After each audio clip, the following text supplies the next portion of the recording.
திருவள்ளூர் அருகே உள்ள காக்கலூர் தொழிற்பேட்டை ஆவின் பால் பண்ணை நிறுவனத்தில் இருந்து 3000 லிட்டர் கூடுதல் பால் பாக்கெட்டுகளை கொண்டு சென்றபோது அதிகாரிகள் நடத்திய சோதனையில் 3000 லிட்டர் பாலும் பிடிபட்ட விவகாரம் பரபரப்பை ஏற்படுத்தியுள்ளது. ஆவின் விஜிலன்ஸ் அதிகாரிகள் நேரில் விசாரணை நடத்தினர்.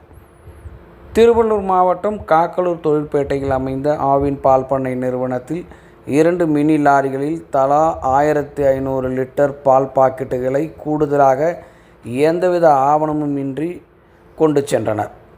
பால் பாக்கெட்டுகளை அம்பத்தூரில் உள்ள தனியார் நிறுவனங்களுக்கு கொண்டு சென்றதை ஆவின் விஜிலன்ஸ் டிஎஸ்பி சத்யசீலன் தலைமையிலான அதிகாரிகள் மடக்கி சோதனை செய்யபோது கண்டுபிடிக்கப்பட்டது. இதனைத் தொடர்ந்து காக்கலூர் ஆவின் பால் பண்ணையில் ஆவின் விஜிலன்ஸ் டிஎஸ்பி, எஸ்பி உள்ளிட்ட விஜிலன்ஸ் அதிகாரிகள் குழு காக்கலூர் ஆவின் பால் பண்ணை பொது மேலாளர் ரமேஷ்குமார் முன்னிலையில் லாரி ஓட்டுநர்கள், ஆவின் பால் பண்ணை ஊழியர்களிடம் விசாரணை நடத்தினர்.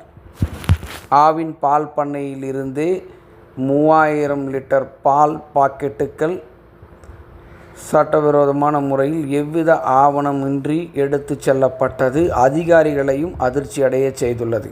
தொடர்ந்து காக்கலூர் பால் பண்ணையில் இதேபோன்று குற்றச்செயலில் யாரேனும் ஈடுபட்டார்களா என்றும் அதிகாரிகள் விசாரணையை முடுக்கியுள்ளனர். ஆவின் பால் பண்ணை விவகாரத்தில் பால் பாக்கெட்டுகள் நூதன முறையில் திருடிச் செல்லப்பட்டது பொதுமக்களிடையே பெரும் அதிர்ச்சியை ஏற்படுத்தியுள்ளது.